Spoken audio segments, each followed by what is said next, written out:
बिन माँ की बहू। साक्षी के पैदा होते ही उसकी माँ गुजर जाती है, जिसके बाद उसके पिता आलोकनाथ अकेले ही उसका पालन पोषण करते हैं।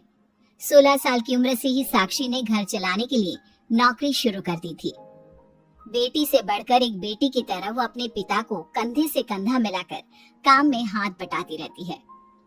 साक्षी, मेरे होते हुए तुझे नौकरी करने की कोई जरूरत नहीं है।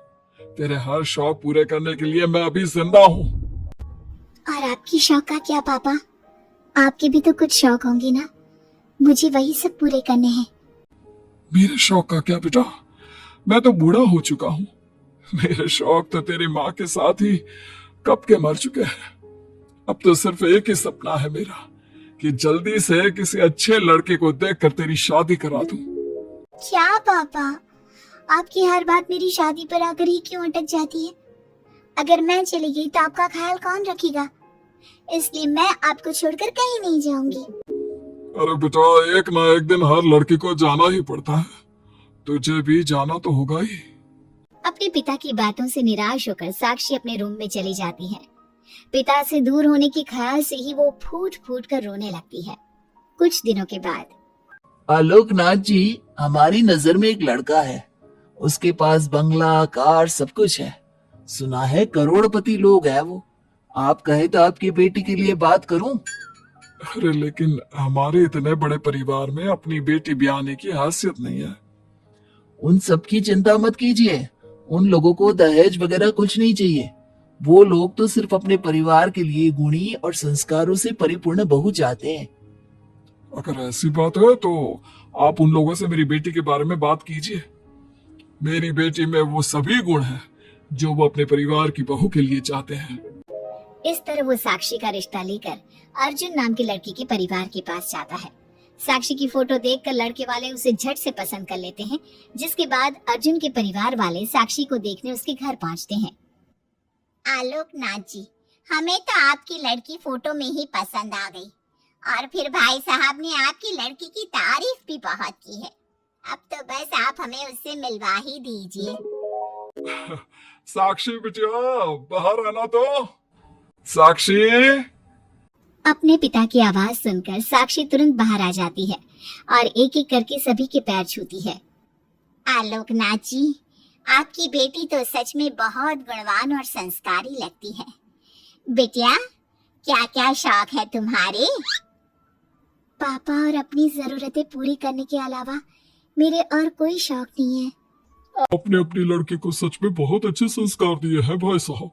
इसे अपने घर की बहू बनाना तो हमारे लिए सौभाग्य की बात होगी।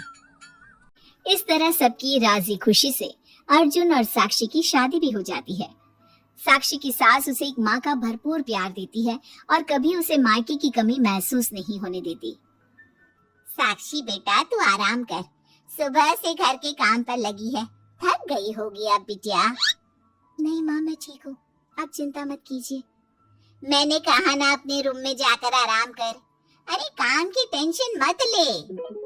अपनी सास की जिद के आगे हार मानकर साक्षी अपने रूम में चली जाती है। थोड़ी देर बाद उसका पति भी वहां पहुंच जाता है। साक्षी, तुमने मेरी रेड कलर की फाइल देखी क्या? जी नहीं, मैंने तो आपकी कोई फाइल नहीं देखी। साक्षी, तुमसे मेरी एक फाइल तक नहीं संभाली जाती। 1000 बार बोला है तुमसे कि मेरे सामान को हाथ मत लगाया करो। मेरी सुनती ही कहाँ हो तुम? माँ ने बहुत सर पर चढ़ा रखा है तुम्हें। अर्जुन के इतना कहते ही साक्षी रोने लगती है। साक्षी के रोने की आवाज सुनकर उसकी सास वहां पर आ जाती है। साक्षी बेटा, क्यों रो रही है? इस नालायक ने कुछ किया है क्या? साक्षी अपनी सास मीना को सारी बात बताती है। क्यों? गधे, अपनी फाइल का खुद तो ध्यान रखता नहीं और बहू को ताने देता है। माँ, अब तो रहने ही दो। आपको हर समय अपनी बहू ही सही लगती है। सही लगती नहीं, सही है मेरी बहू। माँ समझाइए ना इन्हें, ये हर समय मुझ पर गुस्सा करते रहते हैं। खबरदार अर्जुन, जो आज के बाद तूने मेरी बहू के साथ ऐसा बर्ताव किया तो मुझसे बुरा कोई नहीं होगा। अपनी माँ की डांट सुनकर अर्जुन वहाँ से चला जाता है। बहू, अगर दोबारा ये तुम्हें ऐसा कुछ कहे तो तुम मुझे आकर फौरन बोल देना।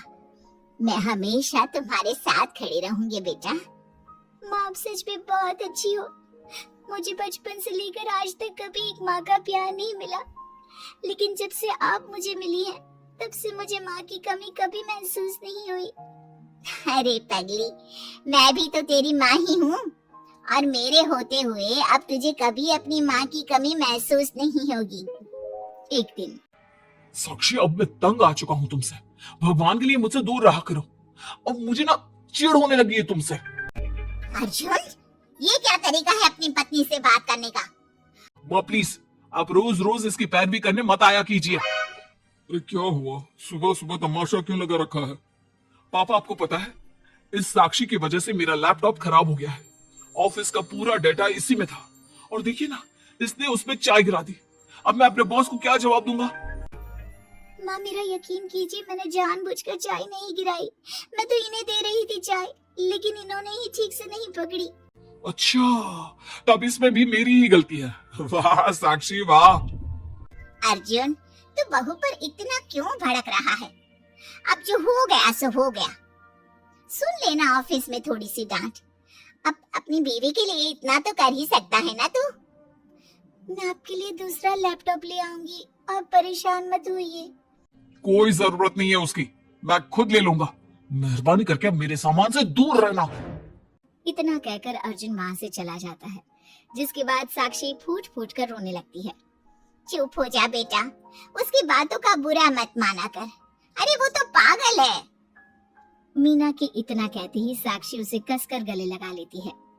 माँ, आप नहीं होती तो मेरा क्या होता? मैं बहुत भाग्यशाली हूँ जो भगवान ने मुझे सास के रूप में मेरी माँ लौटा दी है। बेटा, जीवन में ये सब चलता ही रहता है, ऐसी बातों को दिल पर नहीं लगाना चाहिए। चल अब अपने आंसू पोंछ और मेरे साथ काम में हाथ बटा। इतना बोलते ही मीना रसोई की तरफ चल देती है। साक्षी भी अपनी सास के पीछे चल देती है और सभी बातों को भूलते हुए खुशी खुशी काम पर लग जाती है। मन ही मन साक्षी अपनी सास को हर जन्म में अपनी माँ के रूप में मांगने के लिए भगवान से प्रार्थना करती रहती है। ऐसे ही दिन बीतते रहते हैं। मीना हर समय ढाल बनकर अपनी बहू के लिए खड़ी रहती। तभी एक दिन पड़ोसी, मीना, तूने अपने बेटे के लिए ये कैसी बहू चुनी है जिसकी माँ उसके पैदा होते ही गुजर गई? अरे ये तो कुलक्षणी है। ऐसो के घर का तो पानी भी नहीं पीना चाहिए और तूने उस घर से लड़की चुन ली। ये सब फालतू बातें हैं, ऐसा कुछ नहीं होता। मीना, तूने उस बिन माँ की बहू को बहुत सर पर चढ़ा कर रखा है। अभी भी वक्त है, संभाल ले उसे, कहीं ऐसा ना हो कि तेरे हाथों से फिसल जाए तेरी बहू। ये तुम लोग क्या बोल रही हो? मेरी बहू बाकी बहू जैसी नहीं है, वो तो कोहिनूर से भी कीमती है मेरे लिए। हमारा काम था तुझे समझाना, बहू को कभी भी बेटे से बढ़कर प्यार नहीं देना चाहिए, वरना उन्हें बिगड़ते देर नहीं लगती। और यहाँ तो तेरी बहू बिन माँ के पली बड़ी है, न जाने उसके बाप ने कैसे संस्कार दिए होंगे उसे। चुप करो तुम लोग, मैं अच्छे से समझती हूँ तुम लोग मुझे मेरी बहू के खिलाफ भड़काना चाहते हो। देख मीना, हम तेरी सहेलियां हैं, तुझे भड़काकर हमें कुछ नहीं मिलने वाला, लेकिन बहू को इतना सर पर चढ़ाना ठीक नहीं। हमारा काम तो सिर्फ तुझे आगाह करने का था, बाकी मानना न मानना तेरी मर्जी। चल मीना, अब हम लोग चलते हैं, तो अपना ध्यान रखियो। इतना बोलकर सभी लोग वहां से चले जाते हैं, जिसके बाद मीना घंटों तक सोच में डूब जाती है और अपने बहू के प्रति इतनी सारी बातें सुनकर कहीं ना कहीं उसके मन में भी साक्षी के लिए हीन भावना जन्म लेती है। तभी वहां पर साक्षी भी आ जाती है। माँ जी, ये लीजिए चाय। रख दे और जा। क्या हुआ माँ जी, आप कुछ उखड़ी उखड़ी सी लग रही हैं। कहा ना जाए यहाँ से, एक बार में तुझे सुनाई नहीं देता क्या? अपनी सास का बदला सा व्यवहार देख साक्षी तुरंत वहां से चली जाती है। अगले दिन, बहू, बहू, कहाँ चली गई? साक्षी! जी माँ जी। ये क्या, घर इतना गंदा कैसे हो रखा है? कभी हाथ पैर भी मार लिया कर इधर उधर, वैसे तो सारा दिन घर में नाचती रहती है। मैं अभी पूरा घर अच्छे से साफ कर देती हूँ माँ जी। एक हाथ में झाड़ू और दूसरे हाथ में बाल्टी लिए साक्षी चुपचाप घर के कामों में लग जाती है। शाम में, साक्षी, ऑफिस में मेरी कल बहुत जरूरी मीटिंग है, मेरे कुछ कपड़े प्रेस कर दो, मुझे कल जल्दी निकलना है। जी अभी कर देती हूँ। साक्षी अर्जुन के कपड़े प्रेस कर ही रही होती है, तभी उसके ससुर उसे आवाज लगा देते हैं, जिस पर वो भागते हुए उनके पास जाती है। और थोड़ी देर बाद जब रूम में आती है तो वो देखती है कि अर्जुन के कपड़े बुरी तरह से जल चुके थे। मैं कहा था ना तुमसे कि कल ऑफिस के मीटिंग में मुझे यही कपड़े पहनने हैं, उसके बाद भी तुमने मेरे कपड़े जला दिए। मुझे माफ कर दीजिए, मुझसे गलती हो गई। ये कोई छोटी मोटी गलती नहीं है, समझ में आ रहा है तुम्हें? शोर की आवाज सुनकर अभय और मीना भी वहां पहुंच जाते हैं। क्या हुआ, तुम दोनों लड़ क्यों रहे हो? पापा देखिए ना, इसने मेरी नई शर्ट जला दी जो मैं कल मीटिंग में पहनने वाला था। बेटा उसे मैंने ही आवाज दी थी, इसलिए वो शायद जल्दबाजी में प्रेस का बटन बंद करना भूल गई होगी। पापा अब आप भी माँ की तरह इसका साथ दे रहे हैं। अर्जुन, इस बार तू सही है और बहू गलत। आखिर वो इतनी लापरवाह हो कैसे सकती है? माँ जी प्लीज मुझे माफ कर दीजिए। अब तुम्हारी सजा ये है कि अभी और इसी वक्त तुम मेरे बेटे के लिए हूबहू ऐसी ही शर्ट ढूंढ कर ले आओ। जाओ। तुम्हारा दिमाग खराब हो गया है क्या? इस समय कहाँ जाएगी हमारी बहू? और अब तो सारी दुकानें भी बंद होने वाली होंगी। अगर दुकानें बंद हो भी गई होंगी तो उसे खुलवाकर मेरे बेटे के लिए शर्ट लेकर आओ। माँ रहने दीजिए, इन सब की कोई जरूरत नहीं है। पापा ठीक कह रहे हैं, इस समय कहाँ जाएगी ये? मैं कोई दूसरा शर्ट पहन लेता हूँ। मैंने जो कह दिया सो कह दिया। अब गलती इसने की है तो सुधारना भी इसे ही पड़ेगा। जाकर शर्ट लेकर आओ। मीना की बातें सुनकर साक्षी रोते हुए वहां से चली जाती है और रात के 10 बजे तक पति के लिए दुकानों पर जाकर कपड़े ढूंढती रहती है। थक हार कर करीब 12 बजे साक्षी कपड़े लेकर घर पहुंचती है।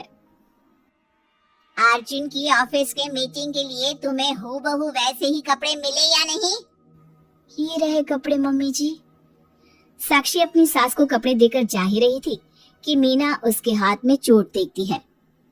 ये चोट कैसे लगी तुझे? पता नहीं, जल्दबाजी में शायद किसी चीज से लग गई होगी।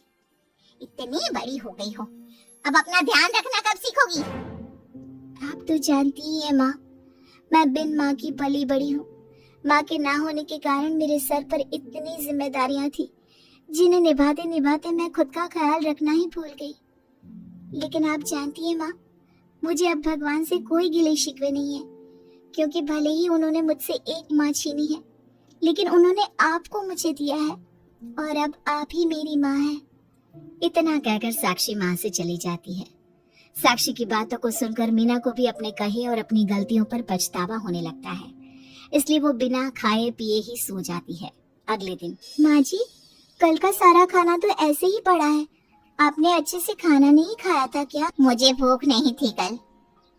साक्षी अपनी सास के दर्द को समझ जाती है और उसका हाथ पकड़ते हुए कहती है, चलिए माँ जी, मैंने आपके लिए आपकी फेवरेट छोले भटूरे बनाए हैं। आपने कल रात से कुछ नहीं खाया था ना, इसलिए सुबह उठते ही मैंने पहले आपके लिए खाना बनाया है। खाना तो तूने भी नहीं खाया होगा ना, चल जाकर पहले तू खा ले। माँ जी क्या हम साथ बैठकर खाना नहीं खा सकते प्लीज? बहुत दिन हो गए हैं। साक्षी के इस तरह बोलने से मीना का दिल पिघल जाता है और वो मान जाती है। साक्षी मीना के लिए खाना लगाती है, जिसका पहला निवाला मीना अपनी बहू को खिलाती है। मुझे माफ कर दे बेटा, मैं जानती हूँ पिछले कुछ दिनों से मैंने तुझे बहुत चोट पहुँचाई है, हो सके तो मुझे माफ कर देना। नहीं नहीं माँ जी, आपका पूरा हक है मुझे डांटने का। मुझे आपकी किसी भी बात का कभी बुरा नहीं लगा। अपनी सहेलियों की बातों में आकर मैंने अपने दिल में तेरे लिए नफरत पाल ली थी, लेकिन कल जब तुझे रोते बिलखते देखा तो मेरी ममता फिर से लौट आई। मुझे माफ कर दे बेटा, मैं एक अच्छी सास नहीं बन सकी। किसने कहा आपसे कि आप अच्छी सास नहीं हैं? आप तो वर्ल्ड की बेस्ट सास हो, और सच कहूं उससे भी बढ़कर बेस्ट बेस्ट बेस्ट बेस्ट मेरी माँ हो आप। इतना कहकर साक्षी अपनी सास को गले लगा लेती है और उसके बाद दोनों पहले की ही तरह हंसी खुशी साथ रहने लगते हैं।